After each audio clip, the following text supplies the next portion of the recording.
Welcome to the Dog Liaison Podcast. I'm your host, Jenna, and welcome to the first episode of this season, which is dedicated to the truth about living with an anxious dog.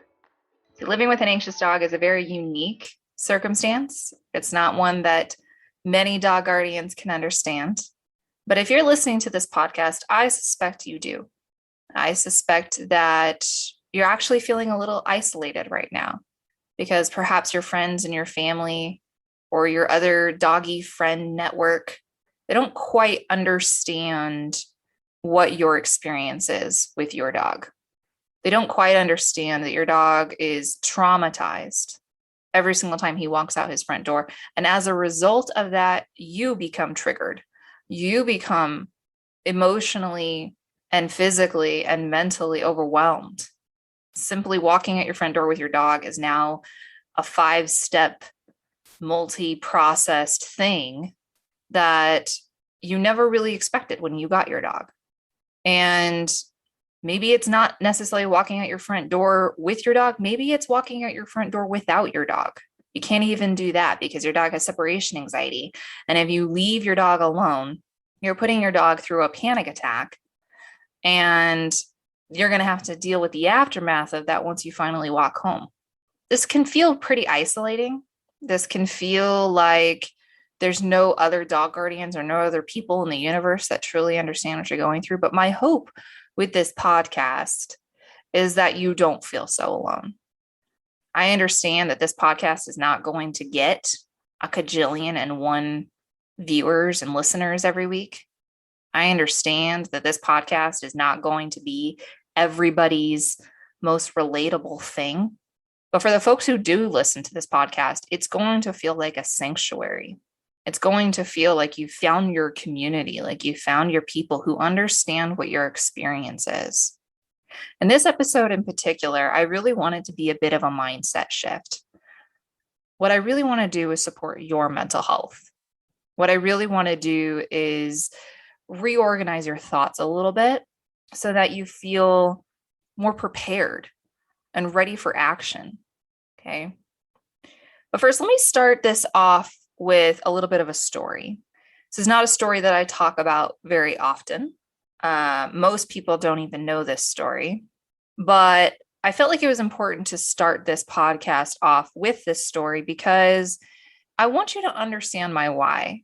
I really want you to understand the purpose behind all of Dog Liaison and everything I do, but especially behind my passion in working with stressed and overwhelmed dogs.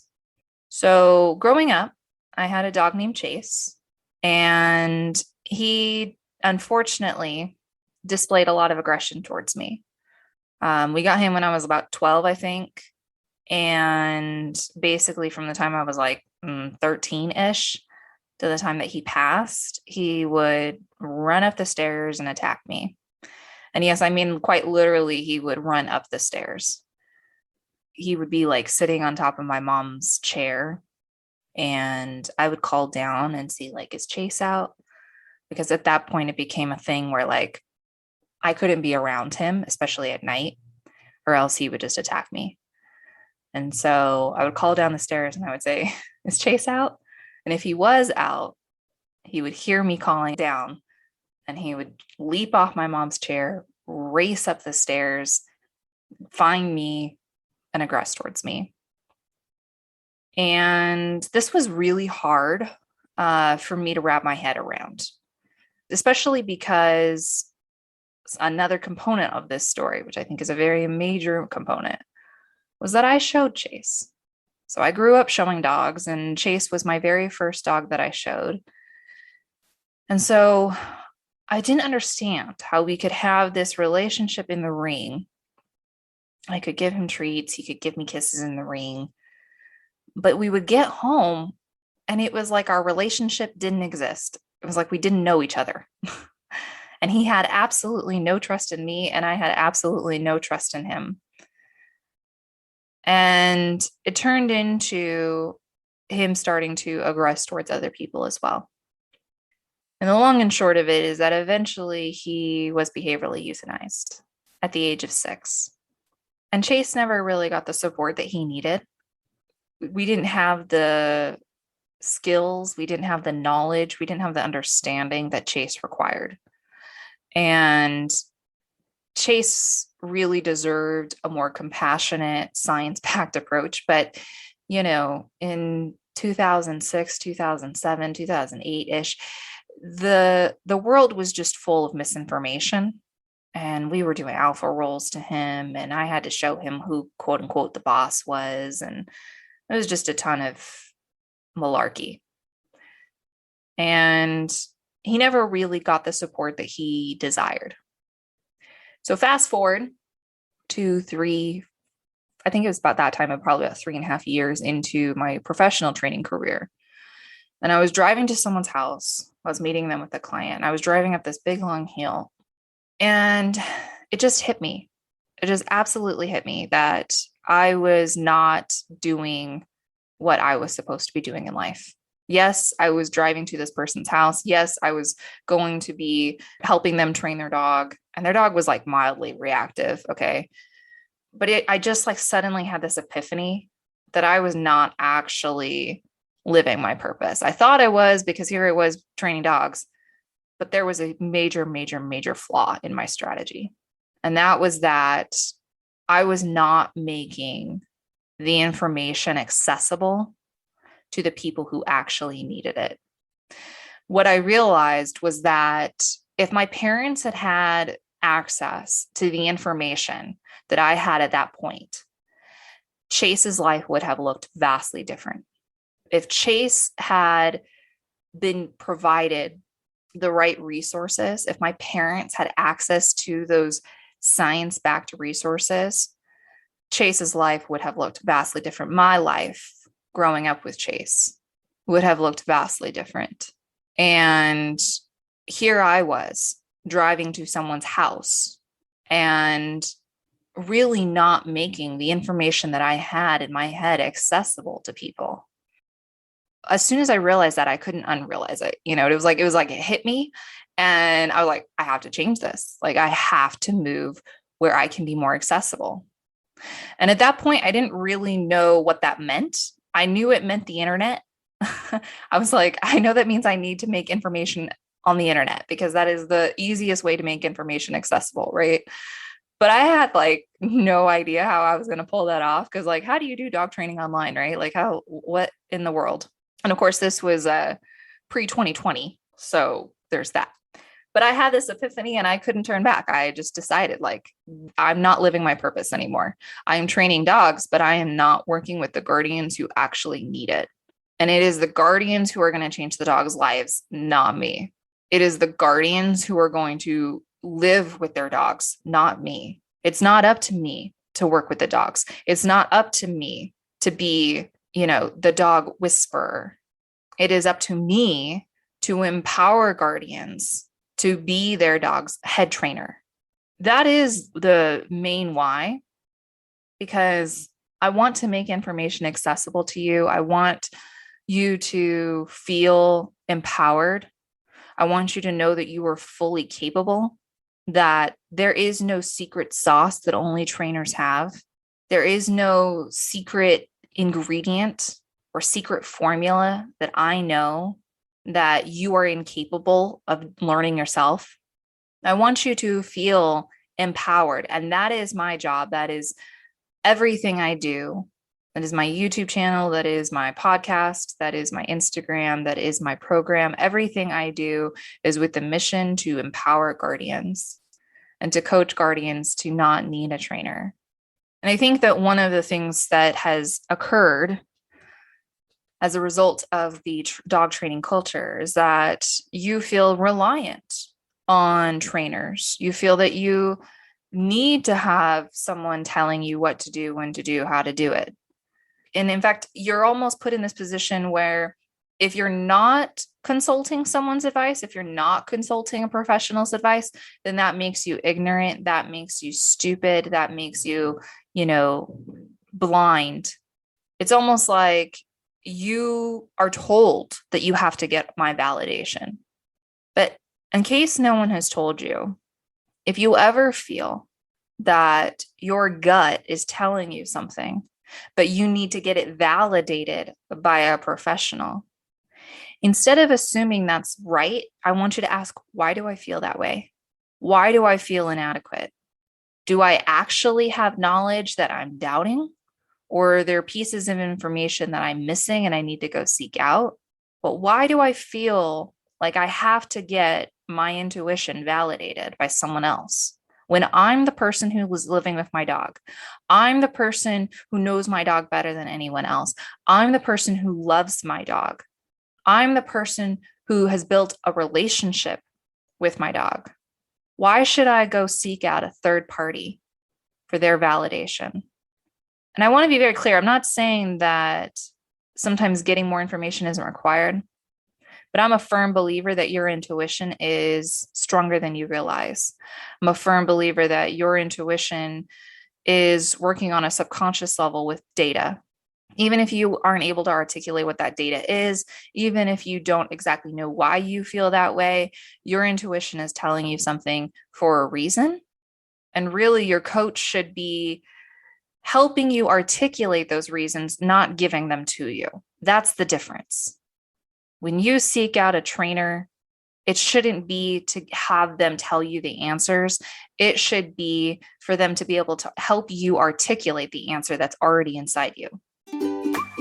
This episode is brought to you by my signature coaching program, the Recovering Rover Program for Anxious Dogs. One dog, 1 million phobias. Reactivity, noise sensitivity, separation anxiety, generalized anxiety, and the list goes on and on. If your dog has multiple anxiety-related disorders, then you know the awful stress of feeling trapped in your own home. Having a dog with anxiety does not mean sacrificing your own mental health. The RRP is the most comprehensive program that coaches guardians on how to treat their dog's anxiety. This is a 6-month group coaching program dedicated to making you an expert in desensitizing your dog's triggers and making your dog feel more calm and comfortable in the world. For all the info on the Recovering Rover program and to see whether you and your dog are a good fit, go to getacalmdog.com/RRP to learn more. And now, back to the episode. I think at the root of needing that validation, in most cases, is also the fear of making mistakes, which is a totally justifiable fear, by the way. You know, if this is my intuition and I act on it and it's a mistake and I'm wrong about this, then the consequence to that is that my dog is going to go over threshold, or the consequence to that is that my dog is going to be stressed, or the consequence to that is that my dog is going to have an anxiety attack. Like, there's a consequence to it that I'm afraid of encountering. And that's a perfectly reasonable, and I think it's actually an indication of a healthy dog guardian. But I want you to fight and combat that fear with knowledge. I want you to combat that fear with practice and education. I want you to seek out information and resources. That's how you combat that fear. I always say that fear is my superpower, that fear propels me into action, that I know that fear is a good thing, that if I'm encountering fear or if I'm encountering resistance, then it means that my body is adapting to a new normal.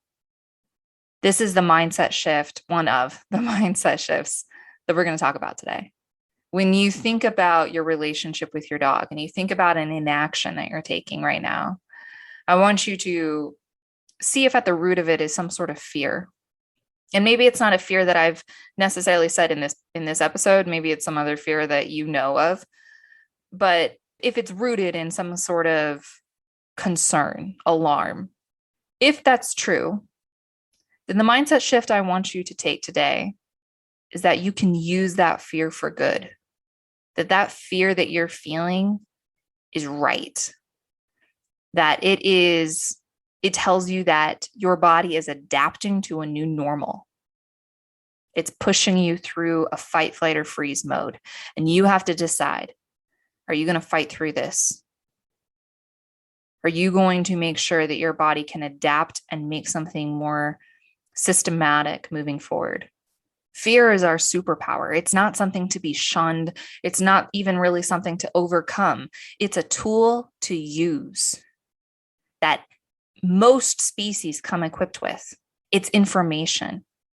And we are so fortunate to have this ancestral tool in us that tells us, hey, something's up, something's not right here. And then we can decide whether or not that difference, that change is actually required.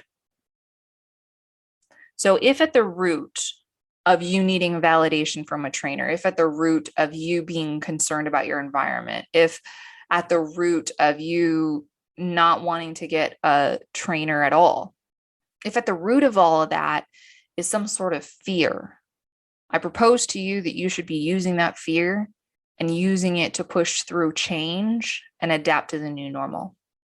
Now, sometimes our discomfort is actually rooted in an unknowing. It's like we really don't know the answer. Someone's asked us something and I really don't know what the next step is. My dog is anxious. He gets triggered at every left thing. He goes over threshold 15 times a day and I just literally don't know what to do.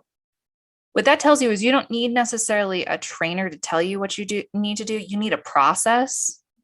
And there's a subtle difference, right? Like a trainer is just going to tell you what to do 15 times over. Where a process is repeatable, it's systematic, it's observable. And that's kind of another mindset shift I want you to make is your unknowing is reasonable, but the trainer is not the answer. The process is the answer. You don't need to go find a trainer. You need to find a coach who can teach you and memorize a process. Now, later in these episodes, we're going to talk about what possible processes you can implement. This particular episode is all about mindset shifts. But I want you to, instead of thinking like, oh, I need to go find a person to put all of my eggs in one person's brain, instead, I want you to think, oh, I need to go find a process or multiple processes. And then in that case, it's like, well, then I just need to go find someone who can teach me those processes. Another mindset shift that I want you to make is that you are playing the long game. If you have an anxious dog, you have a dog that has been even diagnosed with generalized anxiety, they have separation anxiety, maybe they are even afraid to walk out their front door. You can't even do that because they just like freeze, or they only go out at certain times of day. Maybe they'll only go out in light or they'll only go out in dark. Maybe they have panic attacks in the middle of the night and they wake up and they seem to bark for no reason. If your dog is experiencing that, then I think we can all agree here today that your dog is probably not going to get treated and recovered from all anxiety in the next several months. It's probably a long game that you're playing. And that's okay. Even like think about a person with anxiety, like no one's going to say, here, I have the cure to anxiety. Just take this magic pill and all of your anxiety will be gone for the next, 15 years of your life. So you're playing the long game. And what that really means is that you need to have a process, a system that is repeatable that entire duration of that game.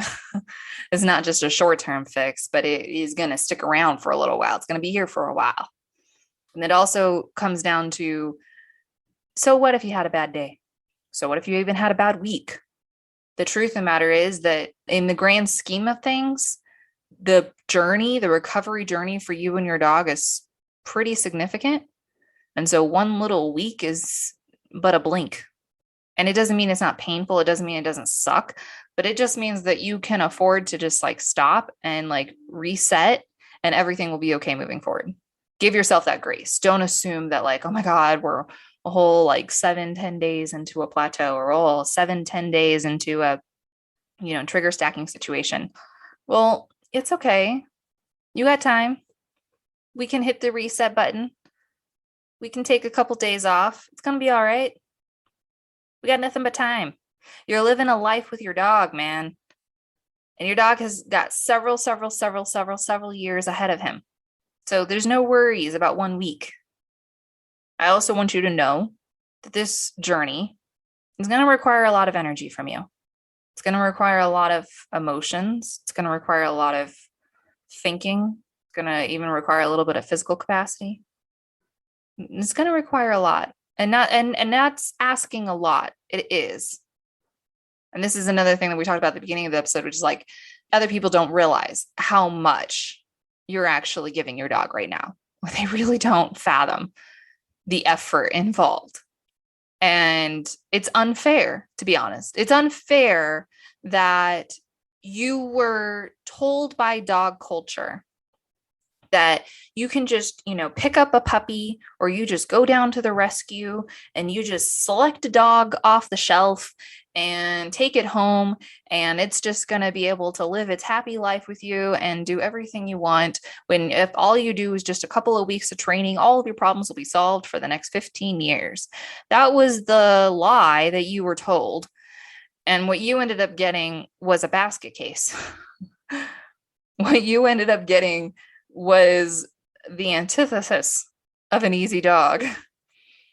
And you have put so much effort into your dog. You have shown so much compassion and patience and energy from your dog.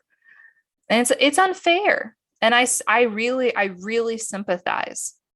And I think about my parents. I think about myself with Chase. Like, I was told that I would get my childhood dog, and if I just built a relationship with him, when I just like showed him who's boss, and I just, alpha rolled him, I was told then that he would just stop aggressing towards me and our relationship would be so much better because we would respect each other. This is what culture told me. It wasn't that I was like deliberately blind. It's not even that you were deliberately naive. It's not that you were, uneducated. That's the other thing is it's not even a matter of were you uneducated. It was a matter of the sources to whom you were looking were feeding you inaccurate information. And that's unfair. You got cheated. I think it's okay for you to understand that you are heard, that your feelings are okay, that your feelings that you're like, man, why can't I have the normal dog? That's okay.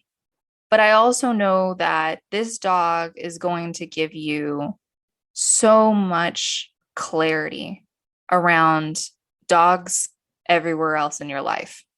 Like every dog that you have passed this dog and every dog that you see on the street, all of your friends' dogs, because you have this dog today who has given you so much stress, because you have that dog, you have so much more awareness and sympathy and insight into every other dog around you. And I think that's beautiful. This dog is going to be so rewarding, and it's going to require a lot of energy out of you, but the reward is so beautiful. The compassion you show your dog right now is going to absolutely change everything about your dog's life and about your life. And I know that this is not the journey you thought you were taking when you brought your dog home, but it is the journey that you are meant to be on. It is the journey that you are called to. It is the journey that is going to change your life. And it's most importantly going to change your dog's life. And I'm so grateful to you. I'm so grateful to you for taking this assignment and for showing your dog so much compassion and so much love, because he needs you. She needs you. She needs you to be patient with her. He needs you to show him consistent, unwavering love. She needs you to be understanding. She needs you to continue forward even when you don't want to. And I am so grateful to you for taking this assignment that no one else would have. I hope that you know that you are seen. I hope you know that you are not alone, that there are other people in the world that are listening that are feeling the same way that you feel right now listening to this episode. That there's a whole community out there of guardians with dogs that are facing multiple anxiety disorders, who are feeling reactive, who are feeling anxious. Their heart rate is always up. They're feeling overwhelmed. There's a community there for you. And, it's going to be hard to find them at first. That's an episode for another day on how to find them. But they're out there and you're not alone. You're understood, you're seen, you're validated. I want to thank you for listening to this podcast. I want to thank you for embarking on this season with me. I hope that you find sanctuary and solace in these episodes, and I'll see you in the next episode.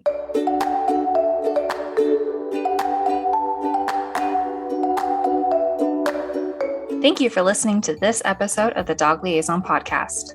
Support for this episode came from the Recovering Rover program. Go to getacalmdog.com to learn how you can treat your dog's anxiety. And you can support this podcast by leaving a review and sharing. I appreciate your continued support, and I'll see you in the next episode.